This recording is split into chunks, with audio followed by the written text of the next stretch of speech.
says you got 35 guys in the chat. I mean 35 guys viewing.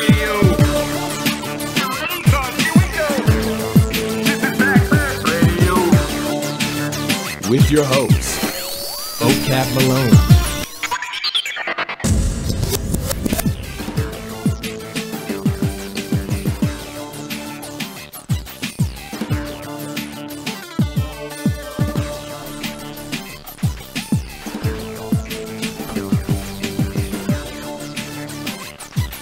Hey, what's up, y'all? This is Vocab Malone. Welcome to Backpack Radio. Today is Tuesday, November 20th, and we're going to be discussing a little thing that went down recently. You got some Muslims challenging the Hebrew Israelites right out there on the street in New York City, and we're going to explain that to you. And one of the Muslims who did it was actually Muhammad Hijab, who recently debated David Wood in New York City. So before the debate, they went and did what they would call dawah, which is inviting people to Islam. And so very, very interesting. The video clip that we're going to show and interact with is only about 2.5 minutes long. Okay, and while everybody is coming in, please grab the link and share it. Please grab the link and share it. Right now is the time to do that. And then also make sure you hit that like button. We've never done this before, but what I wanted to do is have a smaller show because people watch these videos later on. And so even though we had almost 140 people watching the prior one, I wanted to try something different where we basically start the show over and do 2 in a row. Also, it's my way to pay penance because I haven't done live streams in a while because I've been gone to ETS thanks to you. By the way, later on I am going to do a book haul, show you what I got at ETS, as well as tell you about the experience. So while that's happening from the prior show, I think I owe you guys a freestyle. But again, the rules are this. If we get 100 viewers in the show, which we're already more than halfway there, or we get 50 in the super chat, I will freestyle for y'all. This is going to be a very, very interesting show. So let me grab the beat right now and we'll start off with the freestyle. And by the way, Abu's going to be my guest again. Let me see. Okay, yep. Here we go. Start the show with the freestyle, y'all. Tell me about the volume, y'all. By the way, shout out to Jonathan Soko for the beats. Grab the link and share it. Please hit the like button. We only got 17. Let's pump it up. Here we go, y'all. Mr. Vocabulary, what's up, Gerard Perry, he went to the legendary debate with David Wood. It went late, it went kinda long. They started with the song, the throng of Muslims got it on. They was real loud and real proud and no doubt, yeah. They even shouted when they were not supposed to, and they didn't know what to do. They couldn't follow the rules apparently. It's all good though, well I'm an MC. Well maybe retired, the beat is kinda fire. Hello, how you doing? To do a show's my desire. Pack radio, we're live again. Rocking the mic, and I see my friends coming in. Thank God I'm safe from hell. What's up, Gloria? What's your last name, L? Well I can spell and write some books. And you, Graham, you will cook up the comment section. There's no witches, no hexing. Yes, God was vexing. My man, Joe in the whirlwind, so I'm spinning again. I rock the mic, I see D.I. cannon. Okay, I jump on the beat. Will I manage to give Satan brain? Avert the brain damage. I see my man Brian, I'm not lying, I'm flying. I'm rocking the microphone for the one who comes from Zion. You know how we do with the real MC. What's up, Rox B and Kim, the MC? Cracking when I'm rapping, hear what's happening. We start off the show, and now I'm not a captain in an Israelite camp, but I'm still amped. What's up, D-New? You're kinda like a champ. Yes, I got your email. Hello to the females, and plus the males. You know, we will do kinda well at the end of the show. We're rocking the mic with the 1, 2, 3, 4. I'm from Ohio, I got my shirt, yo. It's called Black Panther. I'm not a break dancer. Yes, I'm a rapper. I will eat the beat. like it was some cancer, and I'm chemotherapy. Hello, who's next to me? It's my DOG, his name's Justice Marie, the middle name. Now, I got a riddle in my vein, I spit it, hot, it's just like a flame, it's burning, okay? This is the end of the sermon. Hey, stick around tonight, cause you're definitely gonna be learning. Yeah, so that's the intro freestyle, y'all. You know the rules. If we get to 100 viewers, or if we get to 50 in the super chat, I'll do a second freestyle at the end of the show. Today's show right now, that, by the way, the reason I did that one, though, is from a holdover from the last show. So I see y'all, man. We got some great people up here in the mod squad. We got the Patreon supporters, some amazing, amazing people. So again, grab this link, like it, and share it. And then I want to make sure that you also hit that like button, okay? We got one show in the can tonight, and this is the second one. This one's going to be much shorter. What's up, Ruth, all the way from Australia? Okay, so the beat's ending. We do have Abu Camera again on the line.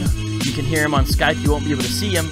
And we're going to be talking about this thing where some Muslims, including Muhammad Hijab, briefly debated some Hebrew Israelites. The full video has not been released yet, but it's going to come out, and when it does come out, you know we're going to do some commentary on that as well. So with that, welcome to the show, Abu Camera. How you doing, bro? Welcome back. 2 in a row, man. You on fire, bro. Yes, sir. Thank you very much. I'm looking forward to discussing this interesting subject about the interesting intersection of some interesting gentlemen. Before I play this video, give the listeners a little bit about the background of interactions between Hebrew Israelites and Muslims. Well, to be honest, there hasn't been a lot of them, but they nonetheless, the few interactions that there have been have produced an interesting history. Perhaps the most dramatic interaction is one that you've discussed on your show several times in the past, which was that the founder of the man who's the purported founder of One West, in a sense, even though he predated One West, is Abba Bivens, and according to popular One West legend, he was quite the brawler, and he wound up in a fist fight in old age, when he was older, in a fist fight with some Muslims in Newark, and unfortunately, he wound up losing his life, as so the story goes, because of the injuries that he suffered in that fight with those Muslims in Newark. That's the only instance of violence I know of. Actually, I take that back. There was also the Rebel Alliance Media, maybe 10 years ago, they reported on an ICGJC camp getting assaulted by some Muslims in Philly. But that aside, generally there's been no violence between the two groups, between Muslims and One West Israelites. But there has been some rare interactions. And the interactions are becoming interesting in two places, Philadelphia and London, because those are two places where you have a lot of Israelites and you have a lot of Muslims. And so they come into contact a lot more, and you sort of get this sense of the Muslims sort of overwhelming the Israelites, intellectually perhaps, or just in terms of sheer numbers in certain locations. That's not the case in New York. It seems the Muslims generally don't have a presence in New York. I mean, obviously there's a lot of Muslims in New York, but not a lot of them are doing dawah, as they say. So it's interesting to see someone from Speaker's Corner come all the way to New York and attempt to engage in a dialogue with a One West camp. You know, and they weren't. I don't think they were familiar with these gentlemen, but they are and when I say that, I'm saying I don't think the Israelites in the video were familiar with who these Muslims were, but they are some very intelligent young men. I think I know a lot of people find Muhammad Hijab's behavior in his debate and sometimes the Speaker's Corner somewhat disagreeable, but he is a very intelligent young man, and also a young man who shot the video. I got something for you. I'm so sorry to interrupt, guys. Two things. I can hear myself a little bit in your background. I don't know if you have me up or something, but there's a guy in the live chat, Ed Lorenzo, and he's saying he was there. He says, I was there, I'm wearing a red cap. And here's what he says. Now, normally by the way, Ed, you can't keep your language pure if you can, please, because I don't want to have to put you in timeout if you're saying you're an eyewitness. But I'll read this, but after this, please just keep it clean. Muhammad Hijab and his friends almost got their behinds SS's kicked in the end. Ali was scared-ish as he walked away. Now, Ed Lorenzo, okay, I'll believe you, but I got to tell you, we don't want to see anyone fight, first of all. But I'm just saying, from the video's perspective, Ed, it did not look like that. It's a little odd that you're saying this now. That's not how it looked. Guys, we don't. And I think the fighting would be unnecessary. We don't need to call Muhammad Hijab names, so please cut that out. I see some people. Let's not do that, guys. Keep it clean. So that's sort of odd. We're gonna look for a guy with a red cap. But anything else, Abu? Sorry, I just had to make sure you saw that because you got a guy saying. I mean, I didn't know about that. I believe it's Ali Dawah is going to. That's what people are saying on the internet. Eventually, he's going to upload the video of the fuller video. There's a clip that was put up by the gentleman from IERA, Yera, what's his name? Mustafa Higazi, I think his name is a very intelligent young man from New Jersey, and he put up a clip. I don't know. I didn't get any indication of that. It's unfortunate. I certainly don't want to see any violence. I know just a minute ago I mentioned unfortunate instances of violence, but as I was trying to convey, those are rare and they're also unnecessary. I think these different groups can interact without violence, and I think from what I saw, to be honest, the gentleman Mustafa Higazi seems very professional in his interactions with people in New York, and even though I only saw very little of Muhammad Hijab, as they say, from the David Wood debate, he also seemed very disciplined and calm in the short clip that we have available. So I'd be surprised if it went there, but who knows? I don't know. All right. Well, Abu, anything else before I play this clip? Here's my thought of how we need to do this. It's very short. This video is going to be shorter. So what we're going to do is we're going to show the video, and then we're probably going to watch it again and break it down. So I'm going to play it one time through, just smooth. It's only 2.5 minutes or so. But again, here's the background. Hebrew Israelites and Muslims do not always interact, but when they do, it's always interesting. It seems like a group that the Hebrew Israelites, generally speaking, do not have good tactics for. They don't usually know how to deal with them. And there's a few reasons why. We could get into that. In this particular clip, it's especially interesting because it was recent. The debate with David Wood on Trinity or Tawhid in New York and Queens specifically was very recent. So now, before they went and did the debate, the Salam team, as they call themselves, did dawah, that's inviting people to Islam, on the streets of New York, I think in Union Square and stuff like that. And so I'm going to show this clip here, and you're going to hear what they say, and then we're going to analyze it. So everyone, let me know if you can hear this well as I play this. But I'm going to play the video clip. This is a number of Muslims speaking to a number of Hebrew Israelites who are from the Ambassadors of Christ camp.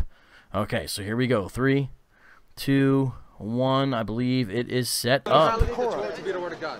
Excuse me? Can you validate the Torah to be the word of God? If you take an epistemic approach, can you validate the Torah? I'm going to show you how that's a biased question. I could ask that about any holy book. That's a two-Copley fallacy. We're talking about the Bible.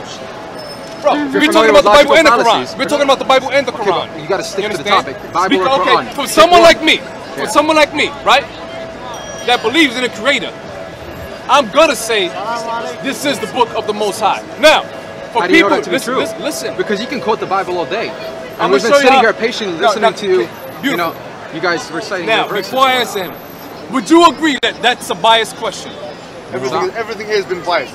So, from both sides. Explain to me why it's biased. So why are we talking if we're both being biased? Bias just means both because I'm going to show you something. Yeah, tell me why it's biased. Listen. I'm interested to know why it's biased. Because he made the point earlier, right? He said, hey, how can we prove there is a God? But yet he believes in a God. Sure. Do you remember making that point? I didn't say how can we prove. I said no. No. Matter of fact, you didn't answer the question. You made the statement. No. You said so how does that you can't prove that there's a God.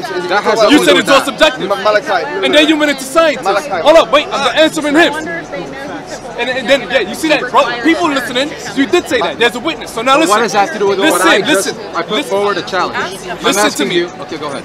I'm trying to explain to you that you're coming from a biased point with that question, right? It's an epistemological question. Listen, do you know what epistemology is? I don't care what it is. But I don't know what epistemology is. You have no basis to your foundations. Listen to me. Can I answer you?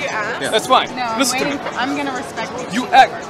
I know how to perfectly identify a biased question. You understand? How's it biased? You can try to make a claim. What you tried to do was trap me and pin me against the wall to answer that question. I'm asking right? you. You're quoting biblical verses from the Old Testament. You have the same issue he has. Another one, man. I think you do. Okay, go ahead. You try to trap me No, we're not trying to trap you. Because you're making a claim. Go. Can I speak to him? Yeah, of course. You try to pin me, you try to pigeonhole me in a corner by asking me that kind of question. So how will you when you escape? know that nobody could definitively say this is, or the Quran is, the definitive word of the Most High. Why? We can make that claim. Okay. We can make that claim. You can make that. You can make that claim. We can make that that the Quran Yes. is undoubtedly the word of the Most High. Yes, we because can. here's the thing. Because you're always gonna have people that disagree We with have you. reasons, rational reasons, to prove this point. Essentially, I want you to And give me different- every rational reason. We can now, do that. You see how But first, we want to earlier talk about your he Torah. mentioned Your Torah is your source of insertions guidance, within right? the Bible, right? Your Torah is your source of guidance. You agree? All right, that's actually all there is. And if I want to point out a few things, I'm going to hand it, of course, over to Abu. Notice there's a point where he kind of ran down the conversation. Captain Malak, I believe. That's Malachi. And if you notice in the video, one of the Muslims calls the member of Ambassadors of Christ. That's a One West Hebrew Israelite camp that's really only in New York City, to my knowledge. He calls him Malachi, which is in the Harlem Hebrew, a.k.a. Lashwan Kodash. They call him Malak. But Captain Malak, which also means a messenger or angel. right, runs down their discussion a little bit. He says, you went to science, you went to this, so you can tell this is part of a larger discussion. Now, we haven't heard it all yet, okay? Now, we're going to hear it later on, apparently, because I think the Muslims are going to probably be proud about how this turned out. Now, I don't know why the AOC hasn't uploaded it. Maybe they didn't have the camera rolling, but I find that highly unlikely, given the fact that AOC usually does. You can go to their channel. I think it's Alpha and Omega. What's their Clan, Alpha and Omega Clan. I think Alpha it and is. Omega Clan. That's the Ambassador of Christ. That's the Hebrew Israelite One West camp there. The Alpha Omega Clan. It's got like 8,000 subscribers. So if you find that one, you found the right one.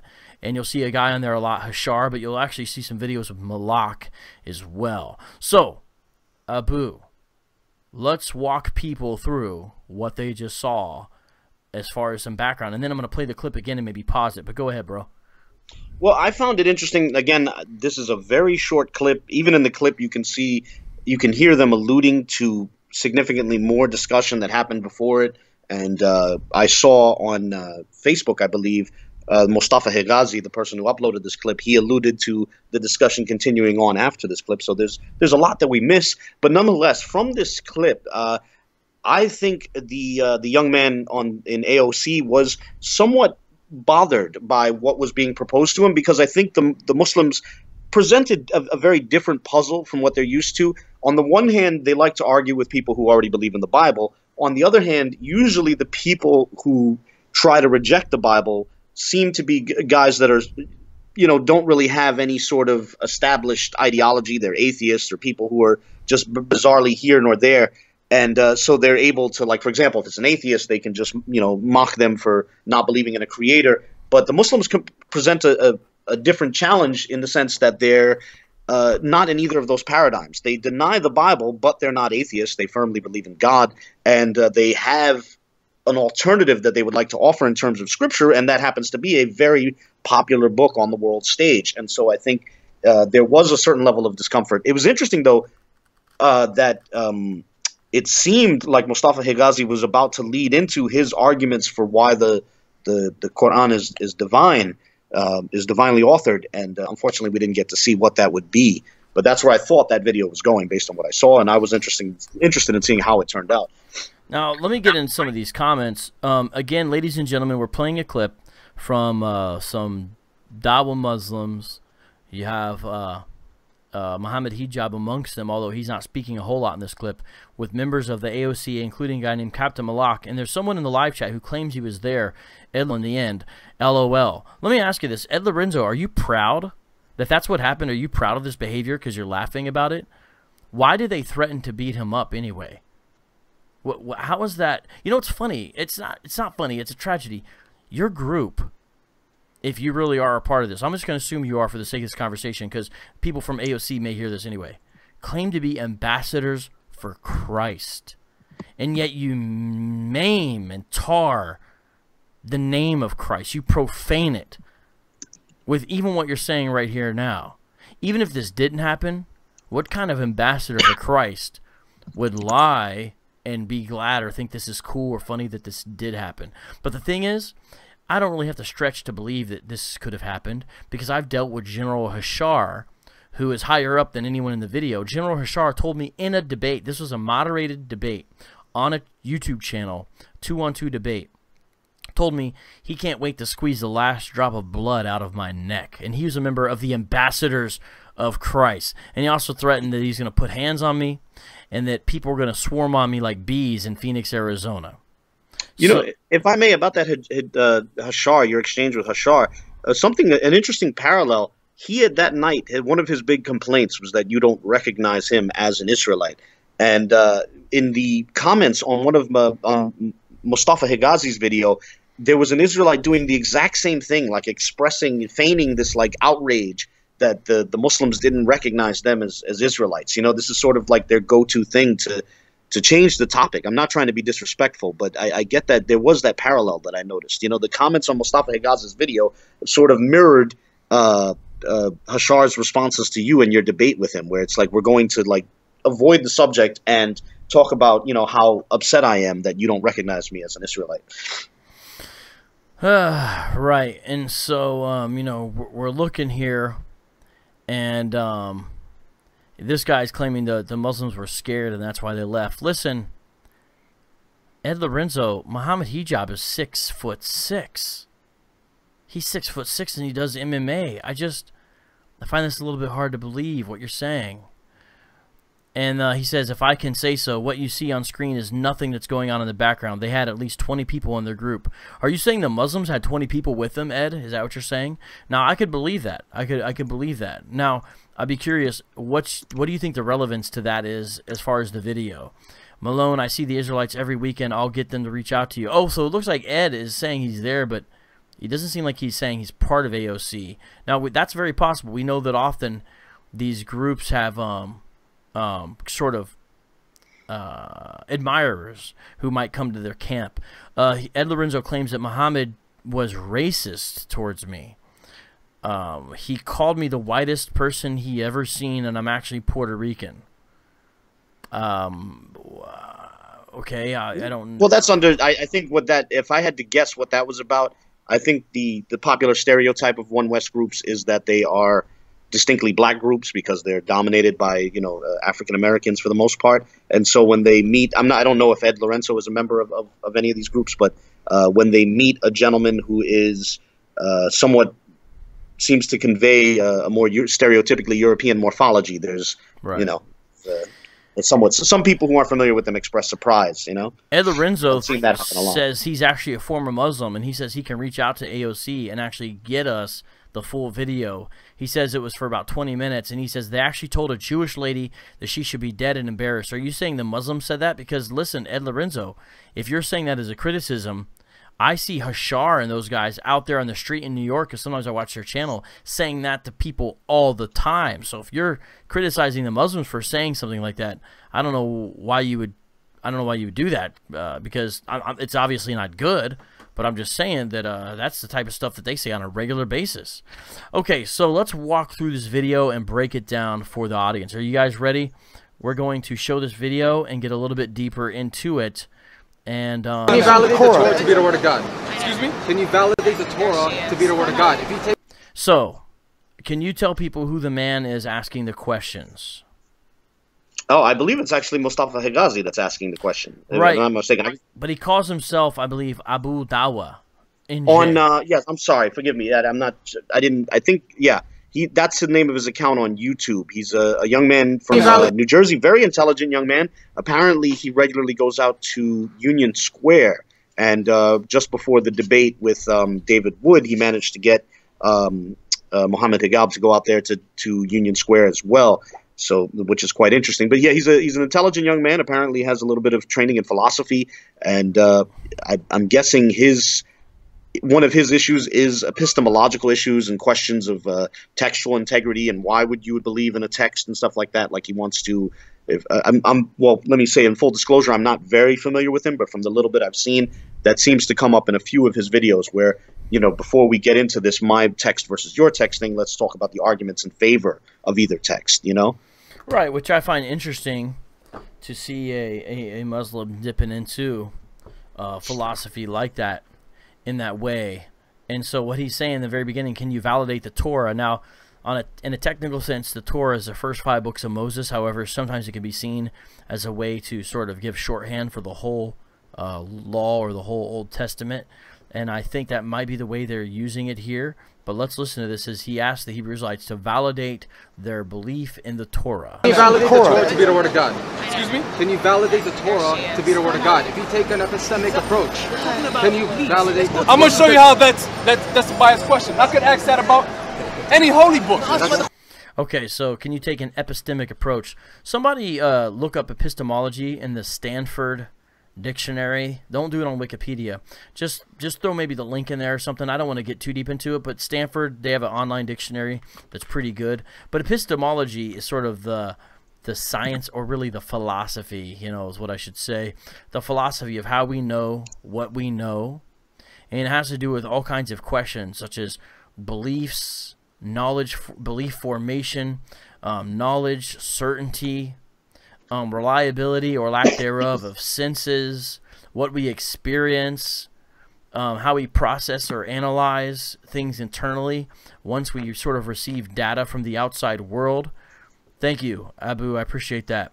When he's saying take an epistemic approach, could you fill people in a little bit more about what epistemology is? This is a crash course. I just want to give people an idea of what they're talking about here.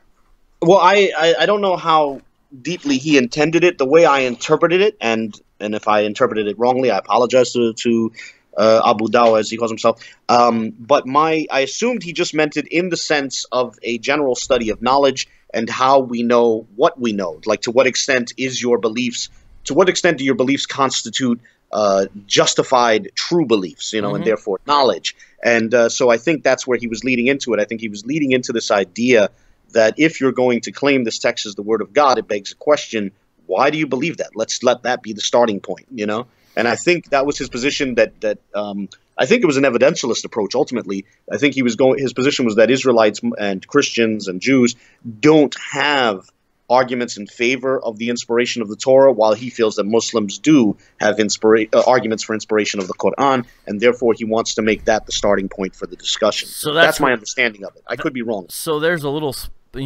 dare I, small little lonely old me, to disagree with Abu, but that's where we would disagree a little bit. I see the other Abu Dawah. I see him as sort of ripping off presuppositionalism, in my opinion. And here's why I say that. He's beginning with an epistemological question, and he's beginning with ultimate authorities. He's beginning with axioms. Maybe a quick way to say it is he's beginning with your initial presuppositions. And what he's doing is he's asking the Israelites, so-called, to justify his initial starting point. He's asking them to justify his first presupposition that the Bible is the Word of God. He's saying, why do you believe that that's the case? Why do you hold that it's an ultimate authority? Now, it is true. That's where part of what you would do is get into evidences. And so that's why Abu's saying that, because the Muslim Dawah guy, he's saying, hey, I can give you a whole list of rational reasons. And the Hebrews, like, kind of funnily, it's sort of funny. He says, give me all your rational reasons, kind of like... the look on his face, he didn't seem to expect it. Like, it seemed like his eyes got a little bit wide. Like, he didn't expect the Muslims to say that. Like, oh, we have arguments. And so he was sort of, it seemed like he didn't expect that. And so he asked them, all right, well, give me your reasons. Yeah. Unfortunately, the video cuts off. If you watch an average discussion with one of these AOC guys, I know less about Malak than I do Hashar and some of the other guys, but if you watch it, they're way more amped up and disrespectful than they are in this video. Now, I haven't seen the whole thing, agreed. And I'm interested in seeing it. But it's very interesting to see. There's sort of a sheepish quality to this exchange. Now let's look again. But before we do, I actually briefly want to read something.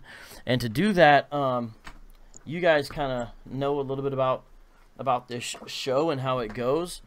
And so there's something that I do. Excuse me as I step away from the microphone. I'm going to speak a little bit louder. There's something that I do from time to time, and now's the time to do it. Hey, yo, Backpack. What's up, Backpack? How you doing? It's been a while. Can you give me some resources about the Bible and the Quran?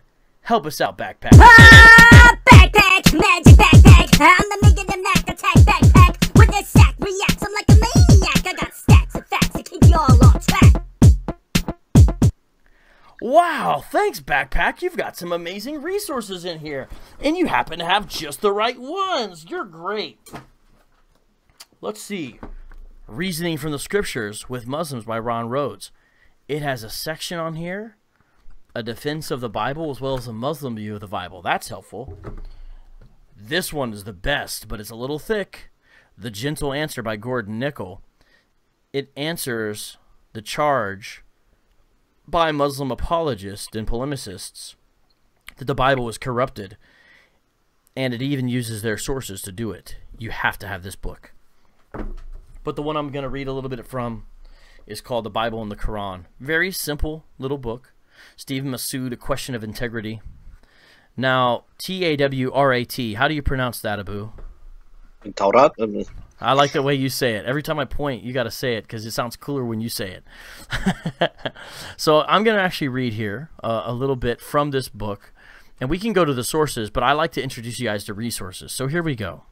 The Quran makes clear that it was God who sent the Torah to the Israelites. Surah 3:3, 45:16, 40:53, and 2:41. It is described as a light and a warning to the God-fearing people in Surah 21:48, 40:54. It is called an imam, a leader, Surah 11:17-20, a guide and a mercy, Surah 6:154. The list of references is very long. The Quran claims that after Moses, the Torah was inherited by the prophets of Israel, who judged the people according to its laws, Surah 5:44. Mary, the mother of Jesus, is commended as believing in Torah, Surah 66:12. Similarly, God commanded John the Baptist, known as Yahya in the Quran, to follow it, Surah 3:48. Later, God taught the Torah to Jesus, who later came to confirm it, Surah 61:6, 350. It was read and studied by his contemporaries, Surah 379. Later still, it was inherited by the teachers of the Jews, Surah 544. Finally, it came down to the Jews of Arabia, Muhammad's contemporaries, who had copies which he asked them to bring out and read. The Quran further tells us that the Jews around Muhammad in Medina studied it, believing that it was something revealed from the Lord, Surah 244, 543, and 169. Now, the Torah, which means sort of like instructions, it's a technical term for the first 5 books of the law, but later on came to sort of be possible shorthand to describe the whole Old Testament. Now, that's interesting. How did the Quran mean it? It seems like it would maybe mean the first 5 books of the Bible in the Quran. Here's why I say that. Because Zabur, which is an Arabicized form of the Hebrew word mizmor, is the Psalms, and Injil is from the Greek euangelion. Now, that means you have the Gospels that are confirmed, the Psalms that are confirmed, and the Torah are confirmed. The reason is if you have the Psalms, it seems like this would be talking about the Torah, not the Psalms, because they would be all part of the Old Testament. That would be redundant. But the Quran never really says all of that, okay? It doesn't say that. And in fact, there's only a few references to Abraham and Moses, 87:19, 53:36-7, and it's called the Torah of Moses and the Zabur of David and the Injil of Jesus. And that's the titles of the people of the book. I forget how you say it, Al-Kitab. Yep. Real quick, about the Torah and the Injil and the Zabur, for me, now this is going to be an absolute fringe position, but I've always, not always, but I've certainly for a while been fascinated by, I think it's in Surah Al-Imran, the 3rd chapter of the Quran, and also the 5th chapter, the Al-Ma'idah.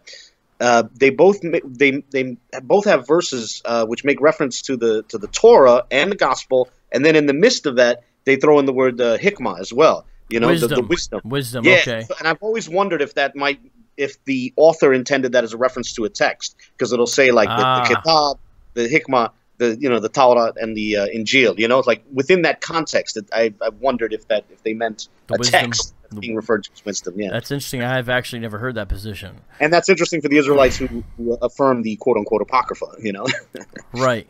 So you may say, oh, then if Muslims, according to the Quran, are supposed to affirm the Torah, then why is this guy challenging him on his belief in the Torah? Well, there's a whole thing with this, but as I mentioned before, modern day Muslim apologists and those who do dawah charge that the Torah of today is not the Torah of yesteryear, that it's corrupted. Now, there's physical textual evidence against that type of claim. The big one, it's sort of almost an easy, it's almost like an easy answer, which is the Dead Sea Scrolls. The Dead Sea Scrolls date from around the time of Christ. They were found and later translated, and it was a big deal when this happened. You can read more about this. This is not a Dead Sea Scroll show. But the Dead Sea Scrolls are prior, the copies themselves, they're prior to the advent of Islam, or the so-called ministry or activity of Muhammad. Meaning, the Dead Sea Scrolls, which do indeed contain the Torah, we'll focus on the first 5 books right now, we have copies prior. But we also have copies sort of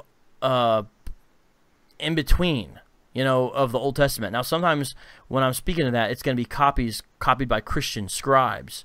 For example, Sinaiticus and Vaticanus both contain the Old Testament, but a lot of times these beginning and end portions get not eaten away, but corroded because they're the front and back of the book. But we have whole copies of the Bible prior to Muhammad, is my point. We don't just have fragments of the Gospels, although we have those. We also have whole Bibles. So you put the Dead Sea Scrolls together with Vaticanus, Sinaiticus, and even perhaps Septuagint, which is prior to Muhammad as well. Now, that's a Greek translation, but it gives you an idea of what the text is, and guess what? It's not some different text from what we have today. And so if they're going to say there's a charge of corruption, then what was Muhammad talking about? Because we have the books that would have been available at that time. And so where's the gap? How is it that what we have looks like what was before Muhammad, but yet what the Muslim apologist is wanting us to believe, that Muhammad was affirming the Torah of his day, but now what we have is no longer the Torah. That means that corruption would have had to happen sometime between the Old Testament or the life of Jesus and now. But when, where? Because the physical evidence says otherwise. Now, I don't know if you want to comment on that. I'm going to read a hadith here in a second. No, it's fine. Go ahead. Sunan Abu Dawud, book 38. And in 4434, you're going to have a narration by Abdullah ibn Umar. Listen to this very carefully, because I do not view in any way Muhammad as an authority. He didn't even really know what was in the Old Testament, I don't believe. In fact, he seems to have heard stories, and a lot of the stories he heard seemed to have Jewish mysticism and other elements built into them, and that ended up in the Quran a lot more times than the actual text of the Old Testament. He doesn't seem to have great familiarity with it in any way. For example, you read the book of Hebrews, that thing is just chock full to the brim of Old Testament references, what scholars even might call intertextuality, right?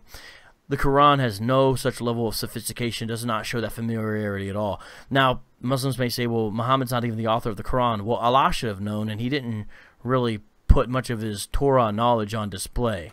Now, listen, though, because it seems that Muhammad did accept the Torah even of his day. So listen to this. Narrated Abdullah ibn Umar. A group of Jews came and invited the apostle of Allah, peace be upon him, to Kuf. K-U-F-F. What is that? I don't know. So he visited them in their school. They said, Abu Qasim, one of our men, has committed fornication with a woman. So pronounce judgment upon them. They, so this is the Jews, they're saying they're bringing up an adulterous woman to Muhammad. They placed a cushion. I'm sorry, now this is Muhammad's guys did this part of it. Excuse me. They placed a cushion for the apostle of Allah, peace be upon him, who sat on it and said, bring the Torah. It was then brought. He then withdrew the cushion from beneath him and placed the Torah on it, saying, I believe in thee and in him who revealed thee. He then said, bring me one who is learned among you. Then a young man was brought. The transmitter then mentioned the rest of the tradition of stoning, similar to the one transmitted by Malik from Nafi, 4431. So, it looks like Muhammad had access in some way, according to this tradition, of an authentic copy of the Torah, which seemed to be used during that time. Okay, that's first of all. Now he probably got it from the Jews themselves, right? Now, how did he treat this? He took the cushion he was sitting on and put the Torah on it. Muslims today don't treat the Torah that way. In fact, this guy's out in the street saying, show me why you believe the Torah. You don't have any good reasons for believing it. I believe in thee, saying the Torah, and in him who revealed thee, is saying, and the God who gave the Torah. Do you see that? This whole thing of we don't have the authentic original Torah almost seems like Muslims act like they know better than Muhammad himself, which may be true, but you're supposed to follow him, and I don't see the guy out here on the street following this example. Now, I know that's not necessarily your thing, my man, Abu, but do you want to comment on that before I play this clip again? Because I think that's important background. No, I would say let's, it's not, I would say let's go ahead. All right, here we go. We're going to break it down, and then... Can you validate the Torah to be the word of God? Excuse me? Can you validate the Torah to be the word of God? If you take an... Do you hear this? This Hebrew Israelite, I like this guy. He said, excuse me. Again, you just don't see AOC talking to other people this way. Excuse me? Congratulations. This shows AOC could do it if they wanted to. But why do they only want to do it with Muslims? It's interesting. Can you validate the Torah to be the word of God? Excuse me? Can you validate the Torah to be the word of God? If you take an epistemic approach. If you take an epistemic approach, so an epistemological approach, the Hebrew Israelite doesn't know what that means, so it's a little bit of... He probably knows the Hebrew Israelite doesn't know what that means, you know. I'm going to show you how that's a biased question. I could ask that about any holy book. That's a two-copy fallacy. He's saying, I can ask you the same question. And there's a famous line here that Muhammad Hijab borrows in his debate with David Wood. That's the two, I always mispronounce it, so excuse me. English is my second language. Just kidding. That's a two-coque fallacy. That means that's appealing to hypocrisy. That's what the two-coque fallacy is, meaning you too. So he's saying, I could ask that about the Quran. And he's saying that's a two-coque fallacy, is what he's saying there. Biased question. I could ask that about any holy book. That's a two-cope fallacy. We're talking about the Bible.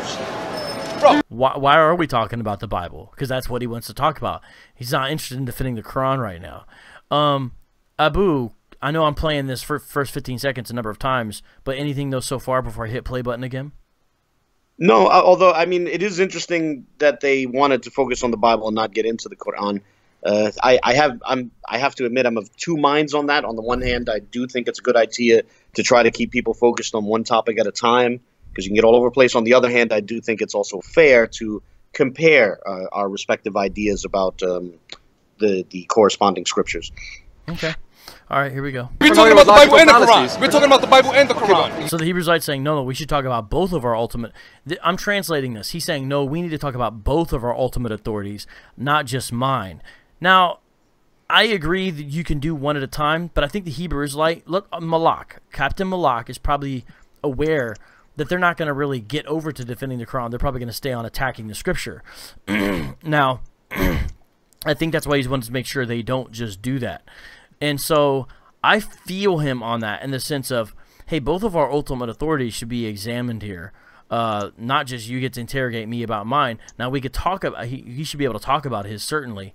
But I think he wants to make sure that they don't leave the Quran out of the discussion because it seems like that's what they're trying to do. You understand? Okay, for someone like me, right, that believes in a creator, I'm going to say this is the book of the Most High. Now, for people, listen. Because you can quote the Bible all day. And we've been sitting here patiently listening to you. You can quote the Bible all day. We've been sitting here patiently listening to you. Again, this doesn't sound like the example I see Muhammad setting in regards to the Bible. And doesn't, even though it's sparse, doesn't the Quran itself quote the Bible? I mean, there's only a few times. It definitely refers to it a few times. So it's the Psalms at least once, yeah. And then I believe it also, one of the Lex Talionis type of passages, if I'm not mistaken. You know, you guys were saying... Now, before I answer him, would you agree that that's a biased question? Everything here has been biased. So that was Muhammad Hijab. He actually doesn't say a lot. It's mainly Abu Dawah because you can tell he's has the one who has more philosophical training. You can see Ali Dawah in the back as well. That's sort of Muhammad Hijab's hype man.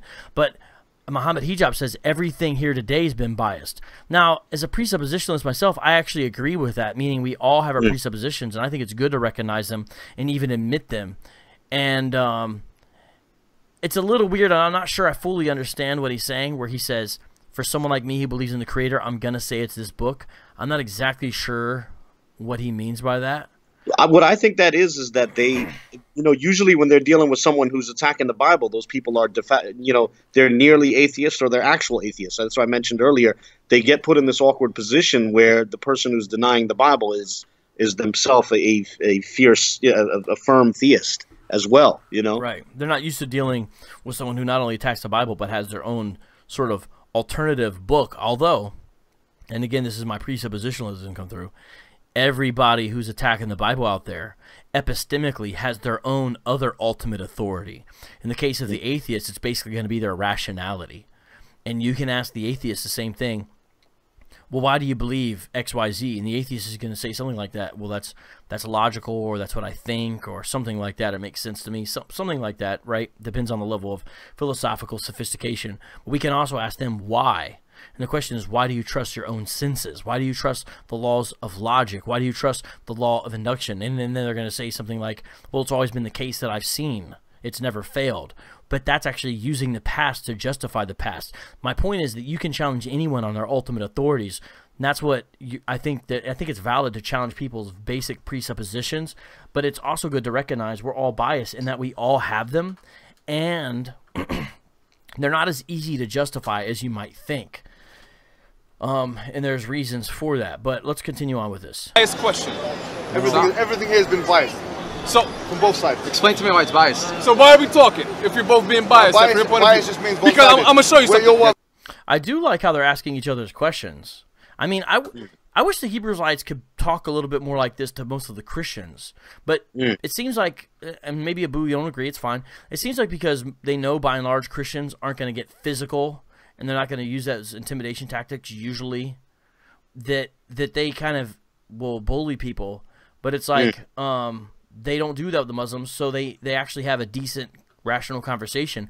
I wish more members of Ambassadors of Christ and groups like that could have good conversations with Christians as well. Abu? No, I think you're onto something there. The cordial demeanor may have well been rooted in the fact that they sensed that they weren't necessarily going to intimidate all the people that they were speaking to, that the aggression wouldn't necessarily have worked. That you may be right about that. I don't know. I'm interested to know why. At least in this he clip, made the point earlier, right? Both sides seem quite cordial, although as you pointed out, there's a chat. But yet he believes in a God. That it went south. I didn't say you have to reprove. I said no. No. Matter of fact, you didn't answer the question. You made the statement. No. You said. So how does that? This camera looks really good, by the way. I'm playing the video. I think this looks really good. Like, it's got a nice focus on the foreground and blurs out the background. It looks really cool. Can't prove that there's a God. You said it's all subjective. You can't prove there's a God. It's all subjective. Now, we didn't hear what Muhammad Hijab or any of those said, but if you notice there, it looks like Muhammad Hijab is actually touching Malak's arm. Now, he seems to be kind of docile and chill in this video, but on Speaker's Corner, I see him get close to people and touch them in a sort of passive-aggressive way, and I don't know if that's what he's doing here, leaning in and start touching people. Man, people got to keep their personal space, man, because people be using those tactics, and it's just not the way to go, man. But I don't know what's happening. I wasn't there, but I'd love to hear someone who was there, because it does look like that, because that's what he does in Speaker's Corner. You went into science. Hold up, wait, I'm answering him. And then, you see that, bro? People listening, so you did say that. Oh, you know what? I did see, when the camera panned right, a larger group of Muslims standing behind Muhammad Hijab. Oh, Sophia Films. Sophia Films, who's very familiar with Speaker's Corner. Sophia Films, drop your YouTube information and the stuff you guys have done. Can you drop that in the... I'd love people to see it. I can hear you every time. But drop your information, because you guys got a lot of Speaker's Corner stuff. And he says Hijab loves to touch. So you know what I'm talking about, Sophia Films. Witness. So now listen. What does that have to do with what I listen. I put forward a challenge. Listen to me. Okay, go ahead. I'm trying to explain to you that you're coming from a biased point with that question, right? It's an epistemological question. Listen, do you know what epistemology is? I don't get... Do you know what epistemology is? It's a biased question. So I mean, he's kind of messing with him. Like, do you know what epistemology is? So they're all saying they're all biased, going back and forth, but they're not really getting anywhere right now. Do you know which part of the conversation I'm referring to? You asking me? No, yeah. I think, honestly, I don't think he was necessarily messing when he asked him, do you know what epistemology is? I assume that the gentleman who calls himself Abu Dawah would have been willing to attempt to explain epistemology to him had he asked. That's the way I took it. Okay, so the guy that's in the live chat saying, do you see me in the red hat? I do not see you in the red hat so far. I'm looking through. I'll look for you, though. I see a red hat blur in the background. Epistemological question. Listen, do you know what epistemology is? Okay, I see the red hat. So, hey, maybe he's telling the truth. I don't care what it is. But I don't know what epistemology is. You have no basis to your foundations. Listen. If you don't know I have a question for the gentleman. Hold on. He said, if you don't know what epistemology is, you have no basis for your foundation. Now, that's a fallacy. Just because he doesn't know what epistemology is does not mean he has no basis for his foundation. It just means he's not familiar with what that's called, that field of philosophy. Doesn't mean he has no basis. Now, he may not have a good basis or something like that, but it doesn't follow that because he doesn't know what epistemology is. He doesn't have a good foundation. What were you going to say, though? My bad. No, I can actually write it in the chat. I was just going to say, since Ed Lorenzo says he was there, I'd be curious if he can recalls what they, if the arguments in favor of the Quran came out and what they were, you know. Yeah, I'd love to hear that, Ed Lorenzo. Please let us know. Can I answer? That's fine. No, Listen to me. I'm going to respect You act. I know how to perfectly identify a biased question. You understand? How's it biased? You can try to making a claim. What you tried to do was try. How's it biased? You're making a claim. So he's saying, hey, you're making a claim. I'm asking you a question about your claim. It's true that the Hebrew Israelites never have to justify any of their claims. So that's legit. But the Muslim folks, they're not really they're not endeavoring to do that either here. Me and pin me against the wall to answer that question. I'm asking right? you're quoting biblical verses from the Old Testament. You have the same issue he has? Another one, man. I think you do. Okay, go ahead. You try to trap.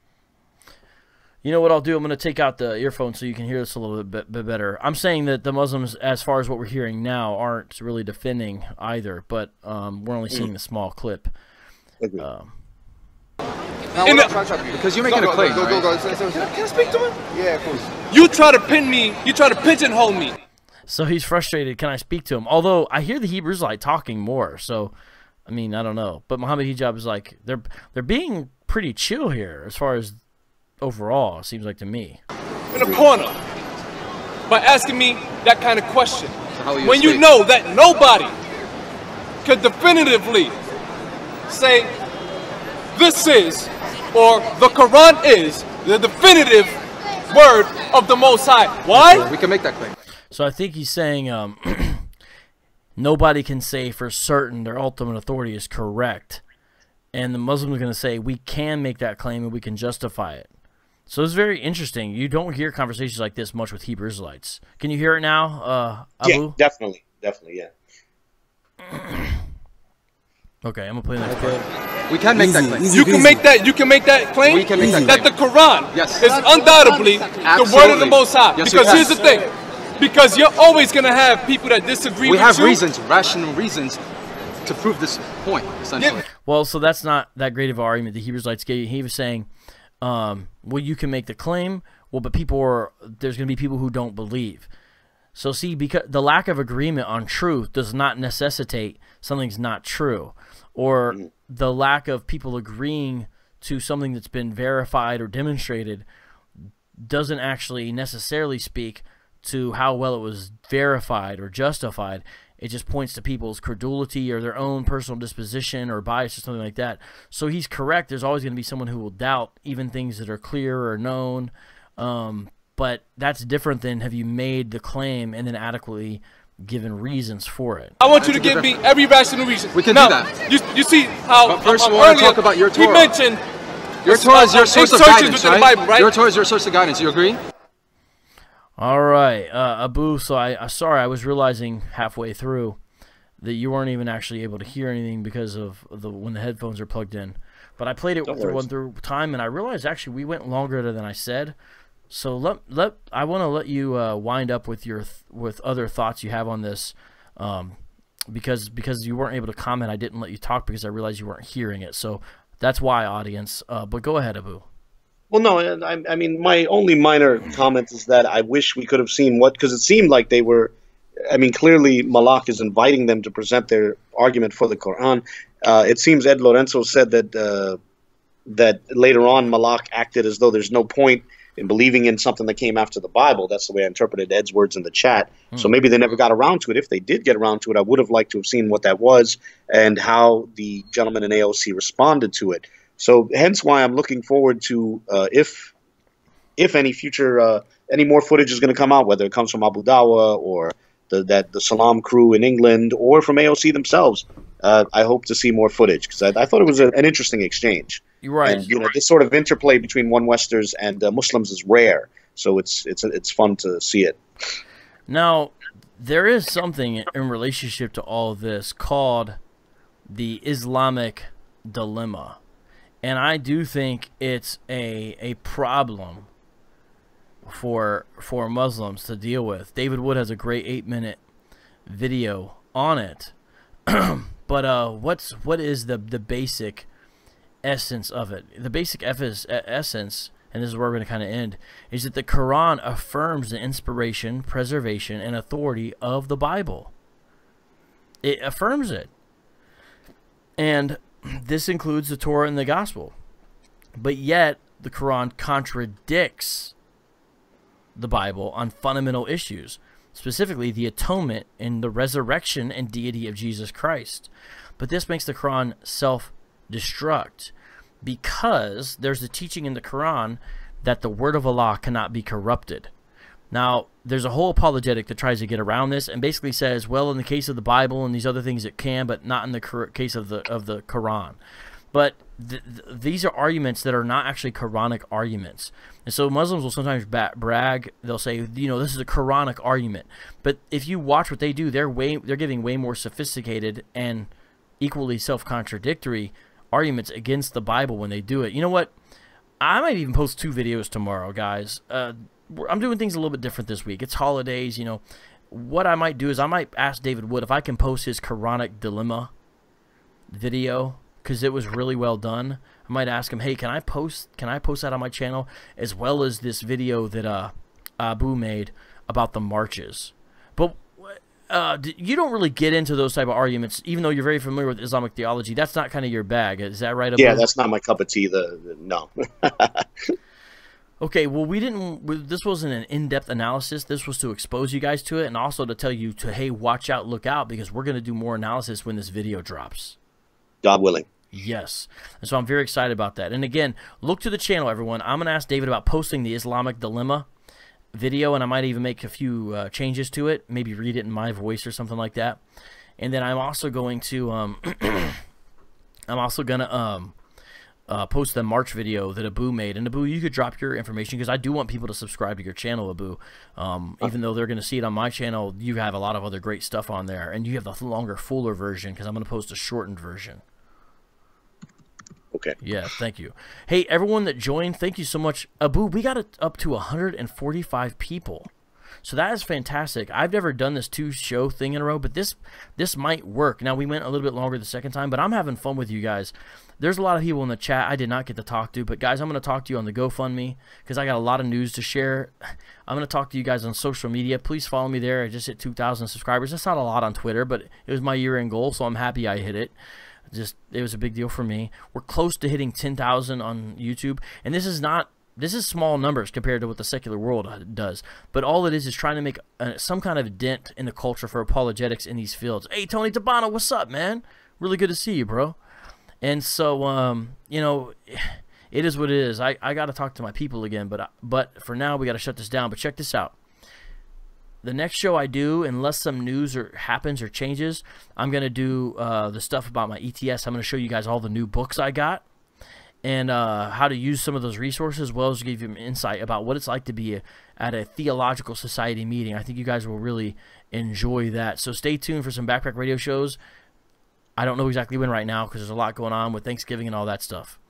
And now it's time for me to freestyle. Abu, final words while I link up this beat. Thank you for being a patient, knowledgeable, amazing man. For real, bro. Thank you, sir. No, I have no other comments. It's just that I look forward. I hope more footage comes out. I'm looking forward to seeing it. I find this Abu Dawa and Muhammad Ghazi to be very interesting young men. So I'm looking forward to see what footage they have. And that's all. All right. Well, we hit 100 viewers, so I've got to freestyle one more time. Let me see which beats are good, guys. Let me check out some of these beats here. Do you guys like that one better, or do you like this one better?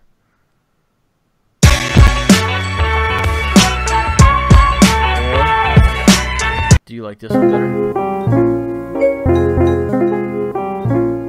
Or do you like this one better?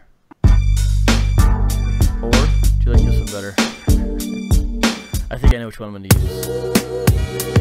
Okay, I'm going to use this one, guys. Kind of funky, right? Oh, Abu. They're asking for us to collab on the freestyle. Abu, can you hear me? Abu, did you leave? Oh, I think he left, guys. Abu. Oh, he left. I was going to ask him to collab too, but it looks like he left. So, no, I'm here. Sorry about that. I stepped away. Abu. Yes, sir. They want us to collaborate on the freestyle. So, can you? Here's how it would go.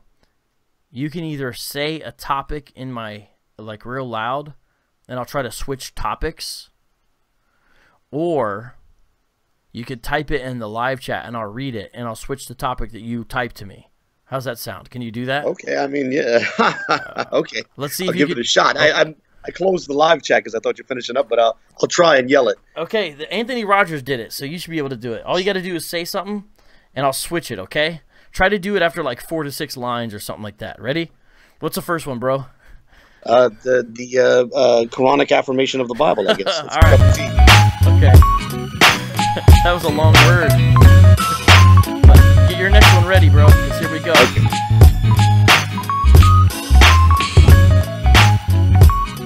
Let me catch this one right here. 3. Okay. 2. Well, it's the bomb. Did you know when you read the Quran that it affirms the word of God? So why do Muslims diss it? That's kind of odd. It's not your job to disagree with Muhammad, is it? Listen, I have an inquisitive question. Teach me the lesson.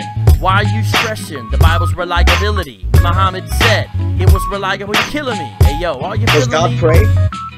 That's a good question. Now what do I say? Let's ask this question. Does Allah pray? Not does he pray to Allah? Oops, wait, did I mess it up? Sis boom ba. The question is Allah. Who does he pray to? If he's praying for someone, can you answer it? Abu, Dawood, or maybe Dawood? Excuse me, it's hard. I'm kind of in the mood to freestyle. Go ahead and switch it up. I'll grab the jazzy beat. Begin to whip it up. Who won that debate between Hijab and AOC? Who won? Oh, that's a good question, son. Let me think about it for a minute. 1, 2, 3. I think that it was not AOC. I think it was the Muslims. They had the upper hand, partially through intimidation, my man, because they got close. They touched him a lot. But I gotta be honest, Hebrew Israelites forgot how to defend the Bible when they was in the spot. They didn't do that well. They didn't do that hot. But at least, and I mentioned this, no slammer, at least they had some good manners this time. It's saying, excuse me, but the L goes to AOC. You got one more? Maybe no, I'm out. Wait, that's it? That's all you got, bro? All right, Trinity. Give me something on the Trinity. Okay. Muslim apologists deny the divinity of Jesus Christ plus the Trinity. They don't believe the three-personal God, and they think that it's weird, it's odd. Their squad says say not 3, but they then include Mary. They don't like that argument, they would disagree, but I see it in Surah 3 or maybe 5, I forget which one. But it also says God has no son. What's the reason? The argument comes up short. It says he can't because he has no cohort. I meant consort, but that makes no sense because it's not son in the literal sense. It's metaphorical and ontological. Okay, here we go to the next logical question. I'm guessing what it is, yeah. Oh, it's not dawah, it's the Apocrypha. The Apocrypha, it's those books in the middle. The Hebrew Israelites hold to it. it's a riddle. They play people's emotions like a fiddle, but when the Muslims step up, then they whittle down into a flower. It's like they lost their power. They were debating for 20 minutes, they couldn't go an hour. They needed a shower because they were sweating so much. It looks like when they debated, they lost their touch. So the Muslims rushed them in the show. What's the next one? It's in the live chat, yo. Roxby says, include this in your flow. Okay, here I go. What do you do in this nation? If you're a Muslim, it's called invitation. It's when you tell men to come to Islam, to say the Shahada, and to do it and read the Quran, recite it on the regular. That's called dawah. Even to the secular, they do it to the Christian. If they will listen, they don't have to even ask for permission, cause the free country here in the US, they can do dawah wherever they want, I guess, as long as it's a place they're allowed. Okay, they do dawah. Sometimes they're kind of proud, like Muhammad Hijab in his debate with David Wood in Queens or the New York hood. It wasn't all good. His behavior was horrible. Okay, here we go. Is he incorrigible, or can he change? I hope he rearranged his behavior, because it was strange to watch a man who is supposed to be a professional act that way, moving like a cow, spitting on a mic. Thanks, Abu. You did good, bro. Thank you. All right, guys. Backpack Radio Live going to come back at you later this week. I don't know when right now, but we got to end this show. Shalom.